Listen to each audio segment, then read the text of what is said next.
Yes, good morning, good evening, good day, wherever you are. Recently, there's been some uprising in East Africa, Kenya, whereby the Gen Zs have taken to the streets to protest, just within their rights, to protest against high taxation, high cost of living.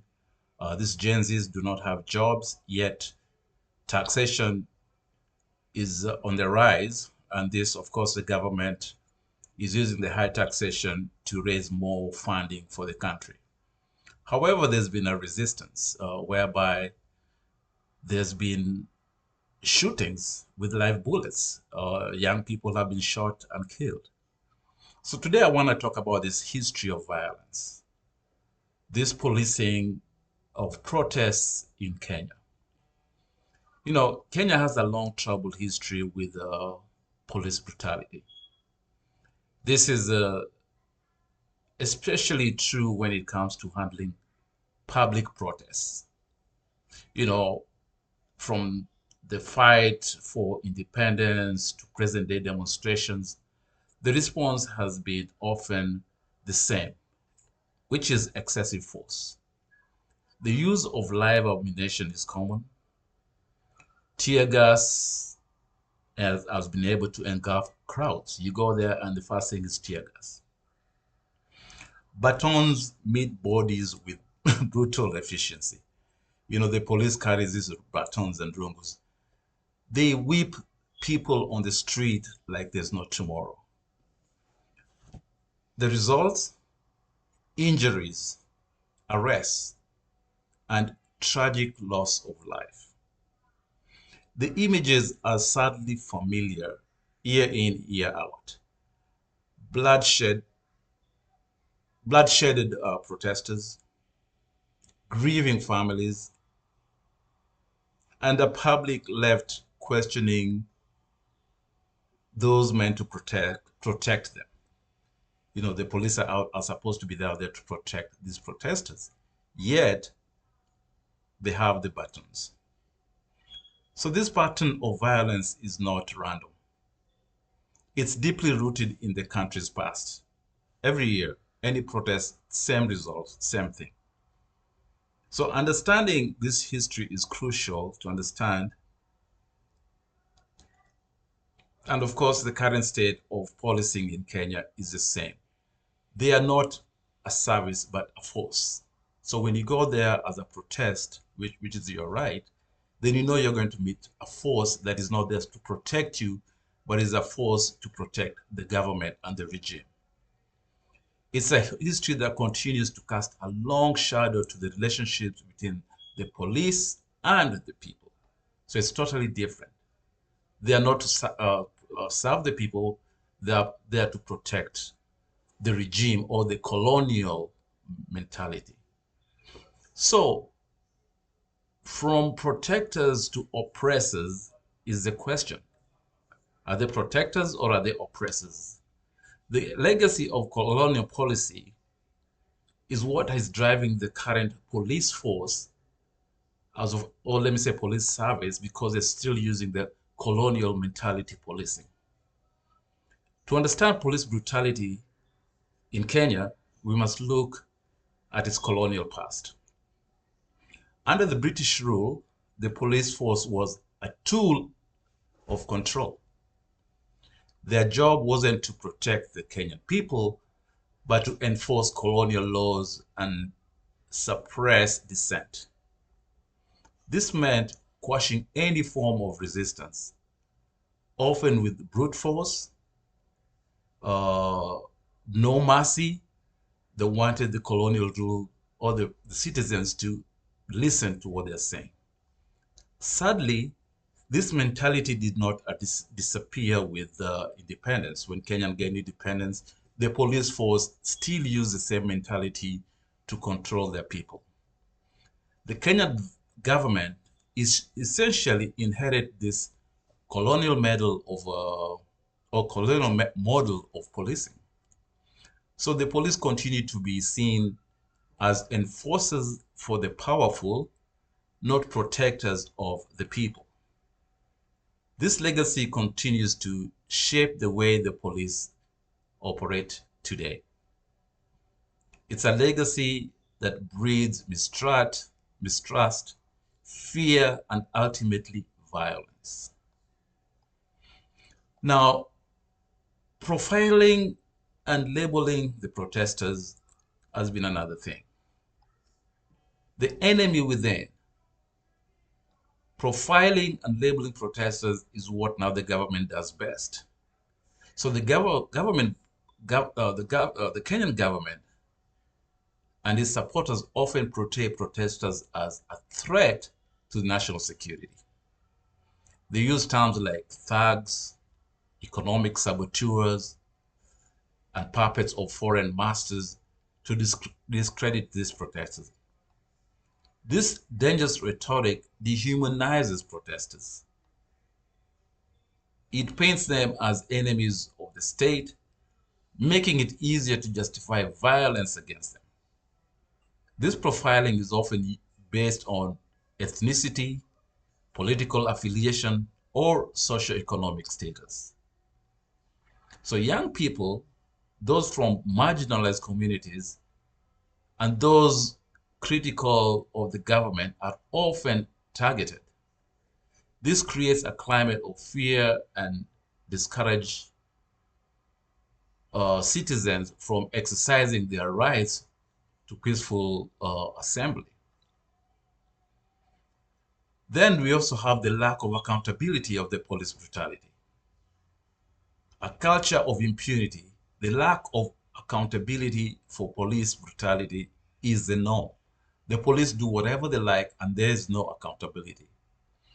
One of the most concerning aspects of police brutality in Kenya is the lack of accountability.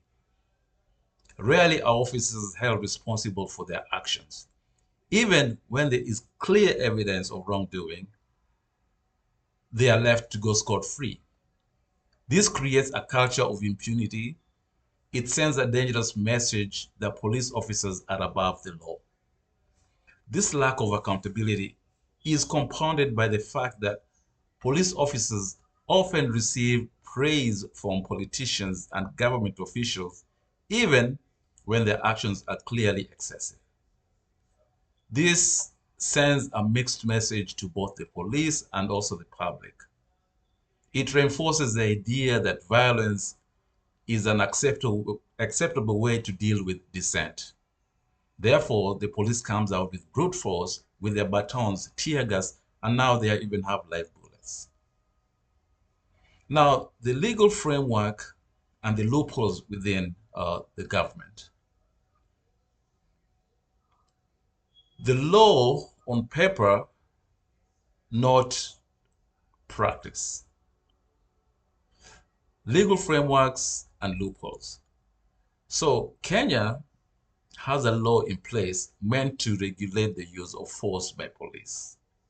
The Constitution guarantees the right to peaceful assembly. The National Police Service Act outlines the principles of policing, including respecting human rights. The Police Order Act is supposed to regulate public gatherings. However, those legal frameworks are often poorly implemented and riddled with loopholes. The Public Order Act, for example, is often used to restrict protesters rather than facilitate them. This discrepancy between law and practice creates confusion and allows continued abuse. So therefore, because the law and the reality just do not meet, the police do not follow the law. So contrasting policy methods in Kenya and the UK. Now, the UK colonized Kenya. They brought policing into Kenya. Yet we find that the police in the UK do not carry guns, yet the police in Kenya carry guns, yet our training is from England. Now we do know that England used the police force to control the masses in Kenya. But they've left that training or that thinking in Kenya, while if you go to the UK, the police do not carry guns. The only police that carry guns are the ones dealing with terrorists. So the UK and Kenya are a world apart. Contrasting policy methods between the UK and Kenya, and contrasting policing methods in Kenya and also the UK. The stark difference between policing approaches in Kenya and countries like the UK is alarming. In the UK, police officers undergo rigorous training in de-escalating techniques and the use of non-lethal force. Firearms are considered a last resort, used only in extreme circumstances. The emphasis in the UK is on dialogue, de-escalation, and protecting the right to peaceful assembly. The approach recognizes that protesters are a vital part of a healthy democracy whereby their voice has to be heard. It stands in stark contrast to the militarized response often seen in Kenya. So in Kenya, the police is militarized against the people, but in the UK, the police come to de-escalate the situation. So towards a better approach, training, guidelines, and de-escalation is what they use in the UK and Europe. In Kenya, come armed to the teeth to destroy the protesters. So improving police response to protests in Kenya requires a multifaceted approach. This includes comprehensive training in human rights, de-escalation techniques, and the proportionate use of force. In Kenya, they use the lethal force, but they can use the proportionate use of force. Clear guidance on managing protest with a focus on dialogue and non-violence or non-violent methods are crucial. Furthermore, equipping police officers with appropriate non-lethal equipment such as body cameras can enhance accountability and deter excessive force. Investing in those areas is not just about improving policing, it's about upholding the fundamental rights of the Kenyan citizen. So international methods of peaceful protest management is what now the Kenya police needs to look into and see how they can improve on that. So learning from the world and international models for peaceful protest management is what the Kenyan police need to be more training as opposed to be colonial masters on the people of Kenya. So they need to really change the way they police in Kenya. So Kenya can learn from successful models or to protect management implemented in other parts of the world. So they have to learn from other parts of the world, especially the first world, who have brought these weapons to them.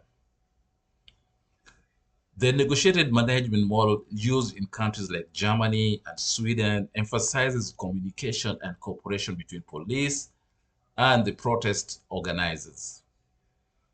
This approach recognizes that protesters are not inherently confrontational, and it seeks to facilitate peaceful demonstration while ensuring public safety. Adopting such model could pave the way for a more peaceful and democratic Kenya. So there's need to be a call for reform and, of course, a safer Kenya. Building trust and a call for reform and a safer Kenya is what we need. We don't need young people dying in the streets just because they are protesting and it's within their rights. The current state of police brutality in Kenya demands real urgent action. Systematic reforms are needed to transform the police force from a symbol of fear and oppression into guarantor of safety and rights and human rights.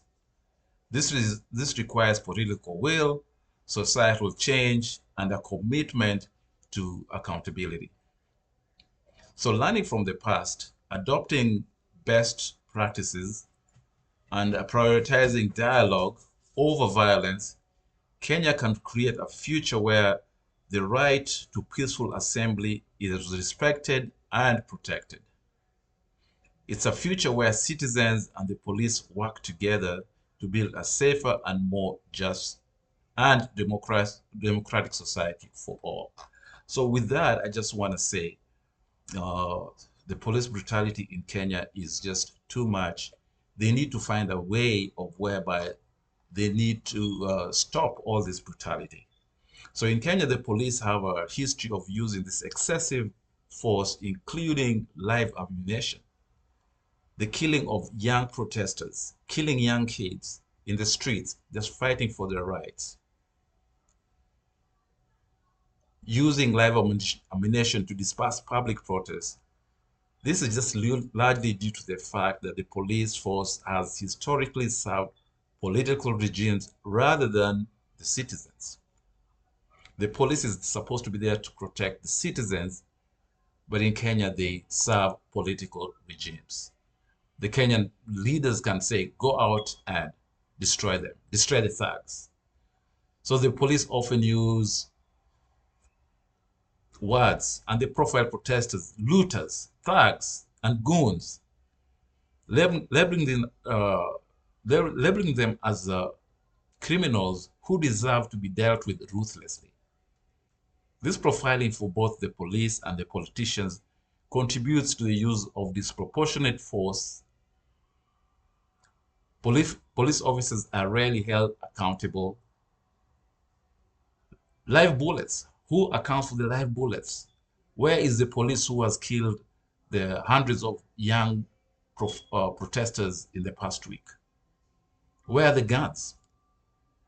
So the police officers are rarely held accountable for using excessive force against protesters, and they are often congratulated for doing so by the ruling elite. This lack of accountability fosters a culture of impunity and erodes public trust on the police. And Kenya's legal framework does seek to restrict the use of force during protests, exceptional circumstances. In a way, sometimes they can use force, but this is the norm. Tear gas, batons, live bullets. The police are just a scare while they are supposed to be protecting the protesters.